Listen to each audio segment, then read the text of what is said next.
Talk Rockets Warriors.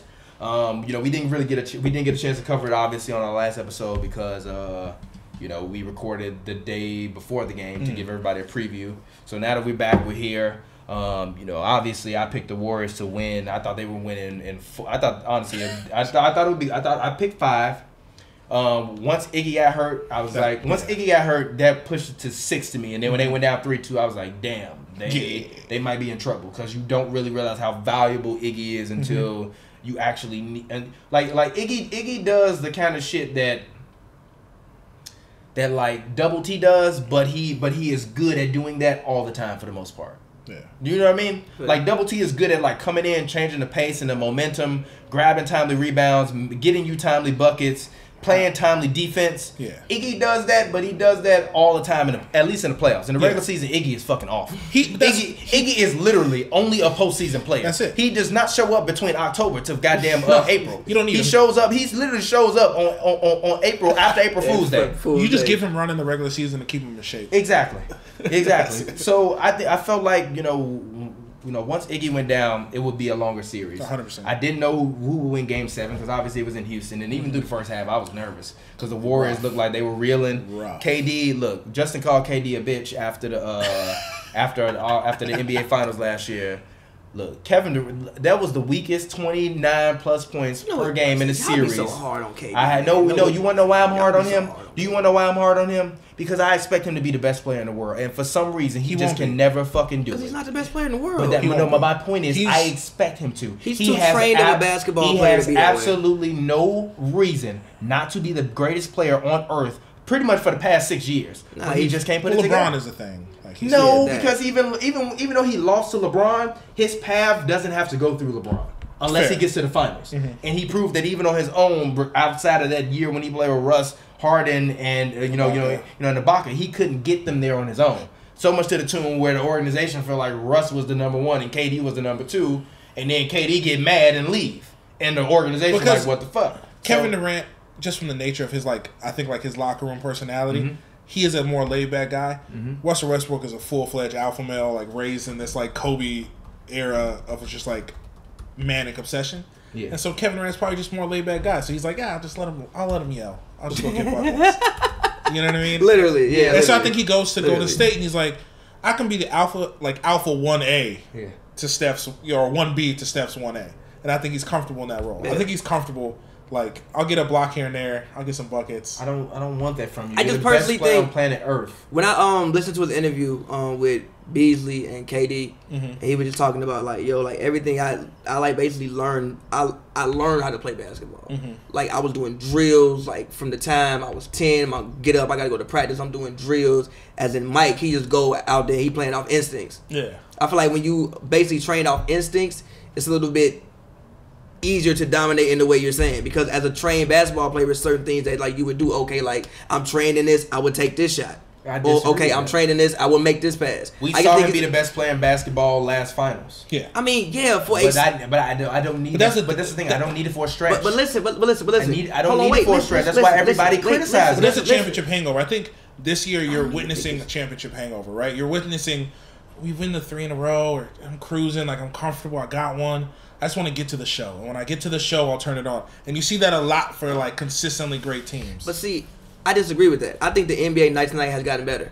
For instance, last year with the Cavs, this is going to sound funny, but remember last year when they put Richard Jefferson on KD? He was killing the fuck out of LeBron. But mind you, LeBron got to guard that man all game, and he got to go out there and get 44. He was shooting like 53%. They put Richard Jefferson on him. It actually made a difference. He started shooting like 47%. Now, he was still getting buckets because he's Kevin Durant, and Richard Jefferson can't fucking stop Kevin Durant, but it slowed him up a little bit.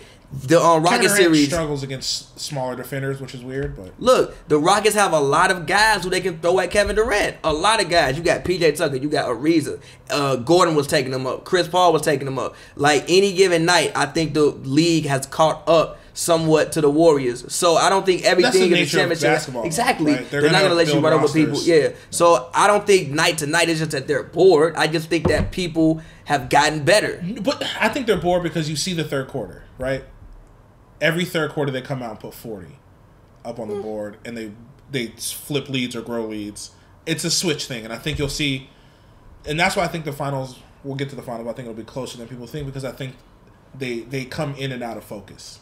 Yeah. A lot. Yeah. Until they see LeBron James, and then they zero in and beat the shit out of him when they can now, because they know not to let us. Because they know when you got your foot on his neck, you got to kill him. Because you saw what happened in 2016. 100%. You can't give him no room. Yeah, no room. You give him any breath, he's Steph literally, when they was doing the post game with KD, and then they were talking about 2016, he said, "We don't mention 2016 around here." Yeah. You want to know why? Because they both know they should have had their foot on the other person's neck, on their other opponent's neck. And they both should have won whatever series it was. Whether it was Kevin Durant beating the Warriors or whether it was Steph Curry beating LeBron James.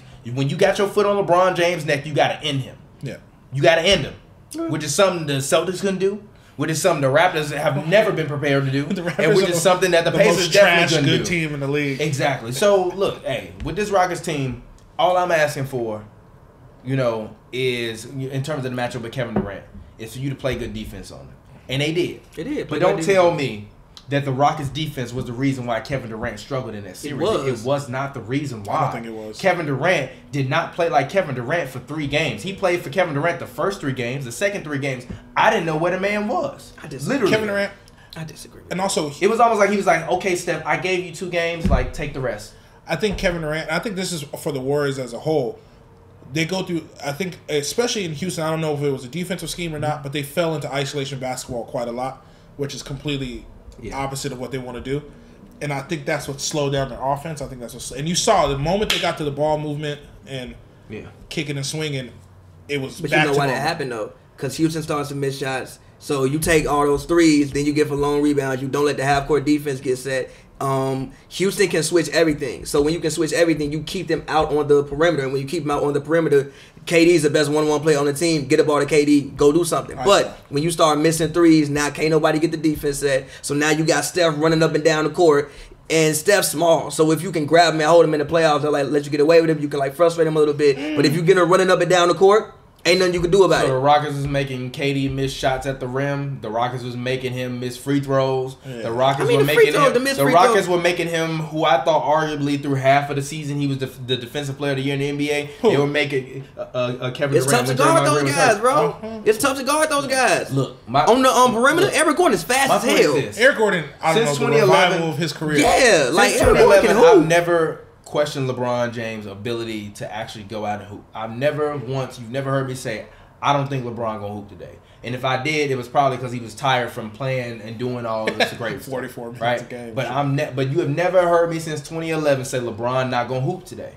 And sometimes when I'm watching Kevin Durant, including Game 7 in the first half, I was like, look at his eyes. Look at him. He don't even look like he interested.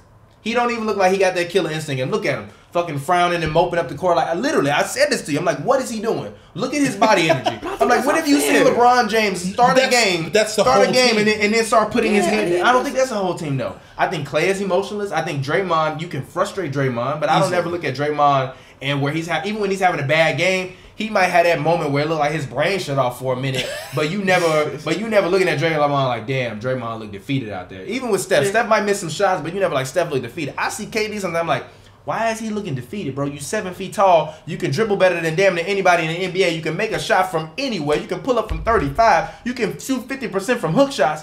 Why are you settling? Why are you standing on the perimeter? Why are you not getting on the block? You can't tell me that you can't put none of these guys in the block. When Chris Paul was in the game, he was taking Chris Paul straight to the block. Once Chris Paul got hurt, it was almost like he was like, oh, well, Chris Paul hurt now, Steph. I mean, down the stretch in Game 7. Down the stretch in Game 7. In Game 7, yes, he showed up. But my point is, I don't need you to only show up for 1 quarter a game. You Kevin Durant, bro. You Kevin Durant, bro. I need you 365. 24/7. The same way with LeBron. I need LeBron James to go out there and give me his greatest. 365, 24/7 on weekends, on weeknights. I need you to hoop on Christmas. I need you to hoop through through quinceañeras, through motherfucking births, through goddamn family blessings, through funerals, all of it. And sometimes I just think that you're not giving the Houston defense credit. They played great defense. They frustrated the man. He missed some shots. It didn't look like he wasn't involved. He just missed some.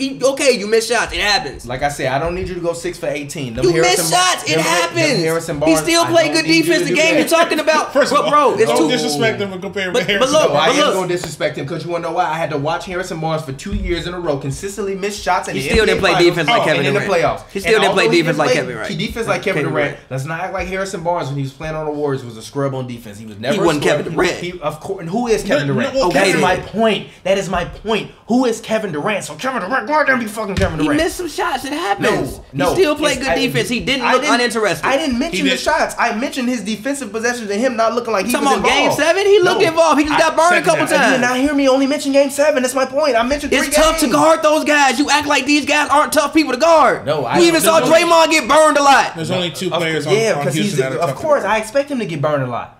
You said what? There's only 2 players on Houston that are tough. 3. Exactly. No, Eric, 2. Okay, I'm sorry, Eric was. Yeah, because when Eric puts his head down, he can go straight to the rim. He shouldn't be able to do that over you. 7 foot tall. He's Kevin fast Durant. as fuck. He don't have the lateral Big speed of body. Eric Big Gordon. body. Big body shoulder you. No. 7 foot tall Kevin Durant who said, I always wanted to be a 6'9" small forward. So instead of telling women I'm 7 feet tall, I tell them I'm a 6'9" small forward. That's the fucking kind of guy we talking about. Yeah. The Jerry Colangelo of great players. That's who Kevin Durant said is. he was 6'11" or 6'10" his whole career. He was 7'1". No, I am telling you. I specifically read an article today where Kevin Durant said, I tell women and people that I am a 6'9" small forward because I always, as a kid, growing up, wanted to be a 6'9" small forward. This is what the fuck Russell Westbrook had to go out there and deal with. Like, First are of you all- kidding me, first of all, bro? Russell Westbrook has the worst basketball I used to IQ be in history mad of the at league. Russ, but Not I in history, feel it. yeah, If you gonna go Reggie out, Jackson if exists. you gonna go out there and you gonna play like you don't want it, then guess what? I might as well go out He there and don't want play it like he more for us. don't Yes, he want it, does. man. Yes, he does. Kevin Durant? Sometimes he plays like he don't want it.